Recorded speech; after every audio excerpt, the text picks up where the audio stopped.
बच्चों, आज के वीडियो में हम प्रॉफिट और लॉस से संबंधित कुछ और क्वेश्चंस करेंगे। तो पहला क्वेश्चन है, कोई वस्तु हानि पर, यहाँ पर देखिए लॉस हो रहा है और लॉस पर 120 रुपए में बेची गई का मतलब है सेलिंग प्राइस। सेलिंग प्राइस कब? जबकि लॉस हो रहा है। जब यह 165 रुपए में बेची जाती है तो जितनी पहले हानि हुई थी उसका आधा लाभ होता है। तो दोबारा ये आपका सेलिंग प्राइस है, S2 मान लेते हैं, ये S1 है, जबकि लाभ हो रहा है यानी प्रॉफिट हो रहा है। ठीक है, तो मान लीजिए कि पहले आपने इसमें देखिए दोनों बार का सेलिंग प्राइस दिया है लेकिन बाइंग प्राइस नहीं दिया यानी क्रय मूल्य। तो हम मान लेते हैं कि माना क्रय मूल्य हमारा है ₹X। ठीक है, तो ये हमने क्रय मूल्य मान लिया। क्रय मूल्य हमने मान लिया तो आप जानते हैं कि जब लॉस होता है यानी हानि होती है तो हानि में क्रय मूल्य यानी क्रय मूल्य क्या होता है? बी यानी बाइंग प्राइस। ठीक है, बीपी या बी लिख देते हैं हम लोग। तो लॉस एल, तो ये होता है बाइंग प्राइस में से सेलिंग प्राइस आप घटाते हैं। तो अब आपको क्रय मूल्य निकालना है तो आप बी बराबर क्या हो जाएगा? ये देखिए एस इस तरफ आएगा तो एल प्लस एस हो जाएगा। हानि आपको पता नहीं है तो हानि को हम मान लेते हैं कि हमारा है वाई। तो हानि हमने मान ली वाई है, तो यहां लिख देंगे वाई प्लस, क्योंकि हमें हानि भी नहीं पता, वाई प्लस 120 और एक्स, तो ये एक्स बराबर हो गया वाई प्लस 120। ठीक है, दूसरे में क्या होगा? लाभ हो रहा है तो प्रॉफिट। ठीक है, प्रॉफिट बराबर क्या होता है? आप जानते हैं कि आप प्रॉफिट निकालते तो एस माइनस बी करते हैं। अब देखिए प्रॉफिट आपका क्या हो रहा है? जितना पहले हानि हुई थी उसका आधा लाभ।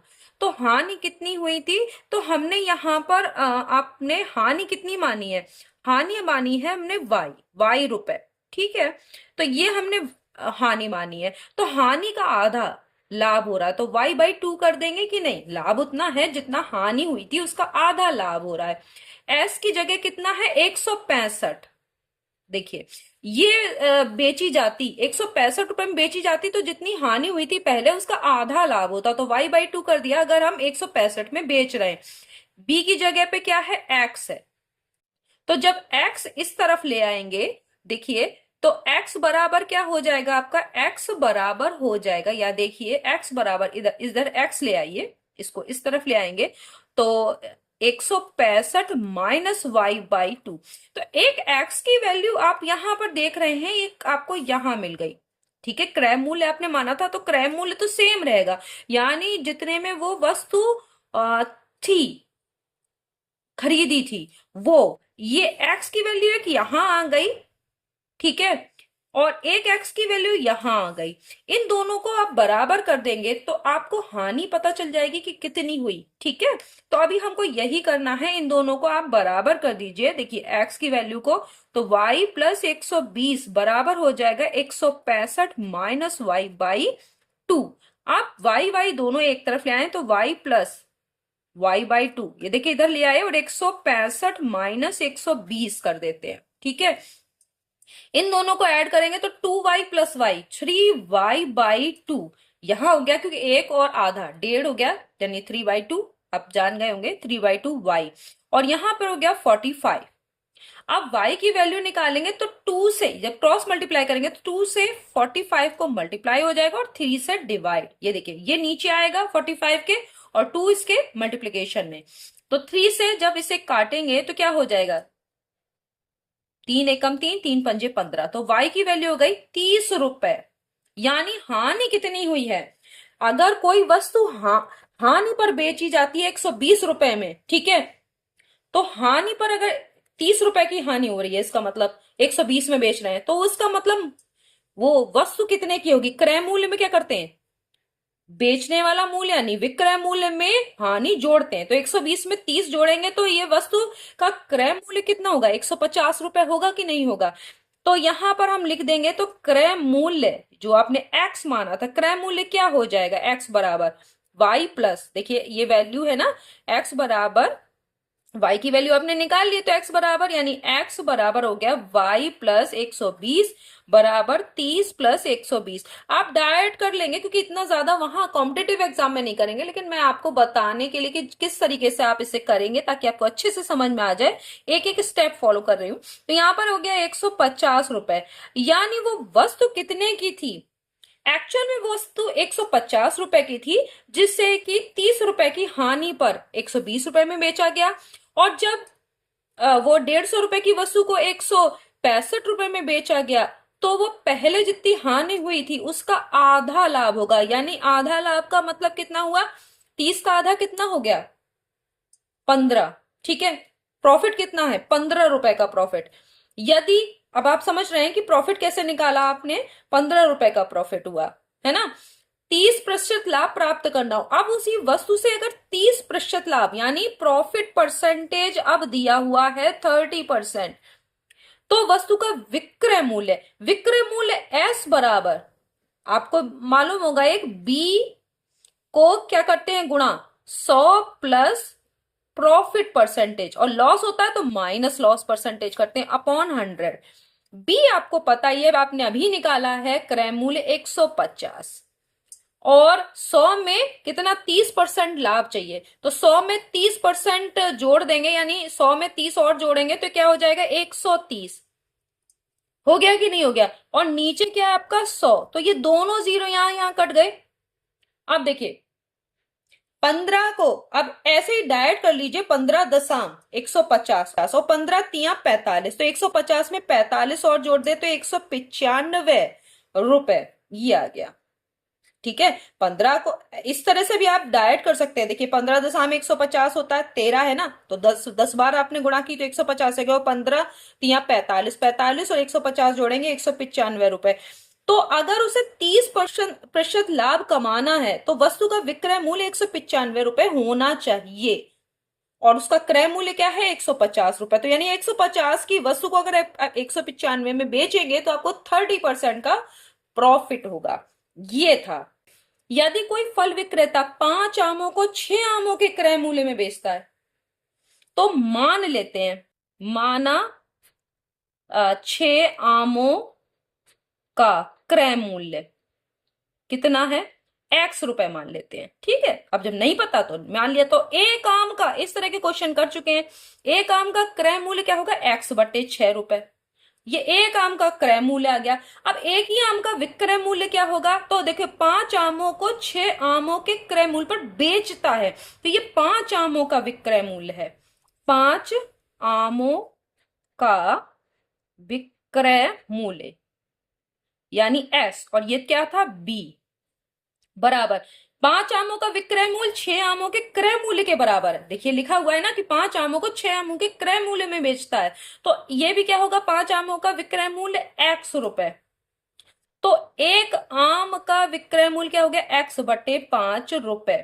अब ये देखिए कि तो उसको लाभ प्रतिशत या हानि प्रतिशत क्या होगा? लाभ हो रहा है तो आप लाभ प्रतिशत निकालेंगे, हानि हो रही है तो हानि प्रतिशत निकालेंगे। यहां देखिए 5 आमों को बेच रहा है 6 आमों के क्रय मूल्य में, यानी इसको प्रॉफिट हो रहा है। ये देखिए भाई, जितने में 6 आम उसने खरीदे, उसे 5 आमों के मतलब उतने में ही 5 आम बेच रहा है। 6 आम खरीदे x रुपए में, और x रुपए में केवल 5 दे रहा है, तो उसे प्रॉफिट हो रहा है ना। तो अब यहाँ पर प्रॉफिट क्या हो जाता है? प्रॉफिट जानते हैं s माइनस बी करते हैं। s की वैल्यू क्या है? x/5, क्योंकि एक के लिए आपने निकाल लिया, और ये x/6।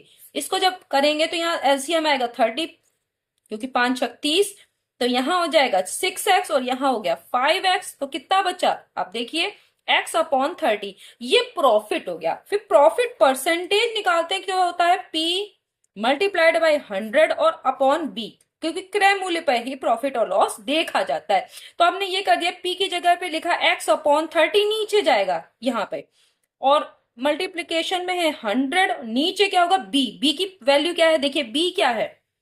x/6 है कि नहीं है b, तो यहाँ पे x इधर आएगा और 6 क्या हो? ऊपर चला जाएगा, क्योंकि डिनोमिनेटर के भी डिनोमिनेटर यानी हर के भी हर में जो होता है वो अंश में चला जाता है। x से x कट गया, 6×5 = 30, 5 से ये कटा, 5 दूनी 10, तो और यह 0, तो ये हो गया 20%। यदि कोई 6 आमों का जितने में 6 आम खरीदे, उस उतने ही रुपए में 5 आम बेच रहा है, तो उसे 20% का लाभ हो रहा है। तो यहां पर आपने इसे निकाल लिया। तो आपको समझ में आया होगा, इस तरह के सवाल आप कर चुके हैं पहले, लेकिन थोड़ा सा इसको भाषा को देखना है। सवाल लगभग वैसे ही है, लेकिन इनमें देख रहे हैं कि हर क्वेश्चन जो मैं ले रही हूं उनमें थोड़ी थोड़ी भाषा अलग है, तो उस भाषा को पहचानना है, तब आप इसको कर पाएंगे। नेक्स्ट क्वेश्चन करते हैं। यदि किसी वस्तु का क्रय मूल्य, अब देखिए क्रय मूल्य यानी बाइंग प्राइस 200 रुपए है, इसको 10% हानि पर बेचा जाता है।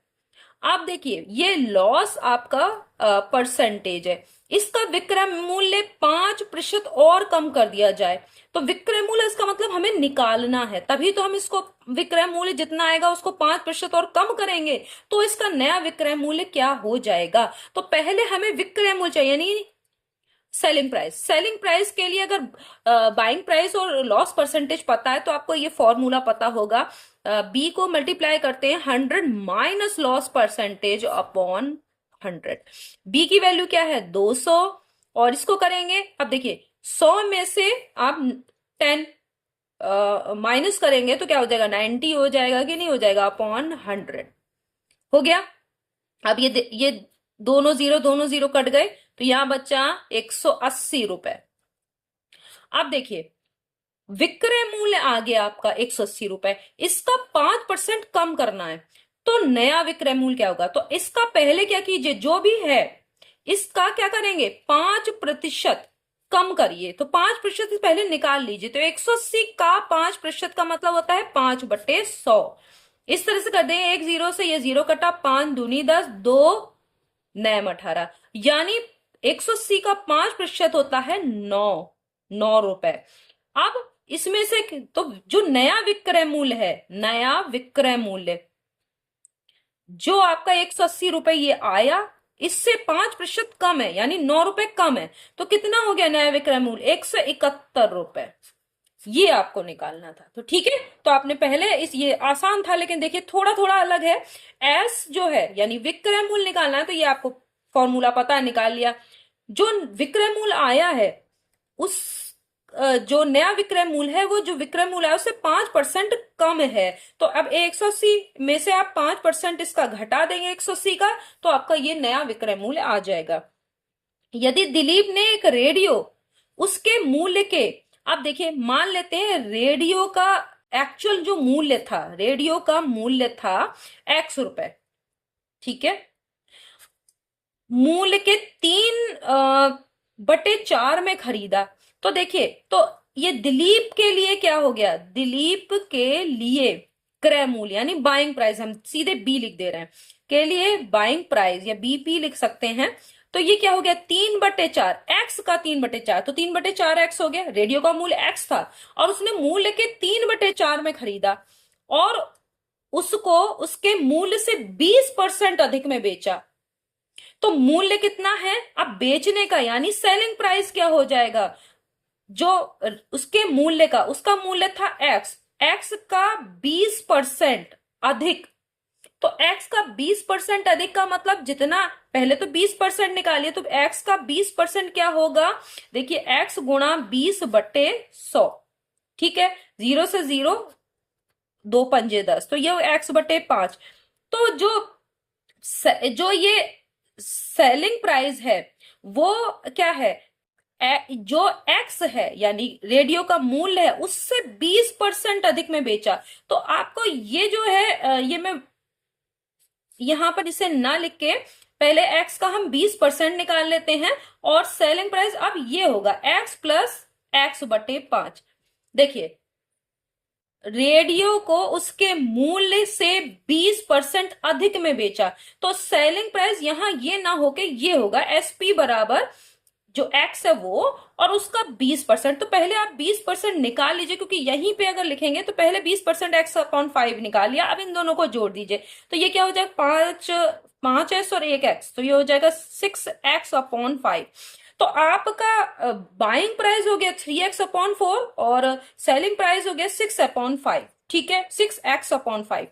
तो अब इसको कितने प्रतिशत लाभ हुआ, तो पहले लाभ निकालते हैं। तो प्रॉफिट आप जानते हैं एस माइनस बी करते हैं, यानी एस पी माइनस बीपी। तो एस क्या है 6x/5 और माइनस करेंगे 3x/4। अब इसका एलसीएम लेंगे तो 20 आएगा। यहां पर देखिए 4×6 24x माइनस 5×3 15x, तो ये कितना हो गया 9x/20। ये आपका प्रॉफिट आ गया। तो प्रॉफिट परसेंटेज निकालने के लिए P इंटू 100/B करते हैं कि नहीं। P की वैल्यू है 9x/20, नीचे जाएगा 100 इसके मल्टीप्लीकेशन में है 9x के, और यहाँ B की वैल्यू क्या है, B की वैल्यू देखिए ये 3x/4, 4 क्या जाएगा ऊपर, तो x से x कटा 3 3 जा 9, ये देखिए कट गया कि नहीं कट गया। अब देखिए 4 5 जा 20 और 5 से यहां काटेंगे तो आप क्या हो जाएगा, ये देखिए 20 हो गया। अब कितना हो गया, यहां देखिए कुछ नीचे कुछ नहीं बचा, ऊपर बचा 20 और 3, इन दोनों को मल्टीप्लाई करेंगे तो क्या होगा 60%। तो ये इस तरह से क्वेश्चन थे। नेक्स्ट वीडियो में हम कुछ और क्वेश्चंस लेके आएंगे, तब तक के लिए धन्यवाद।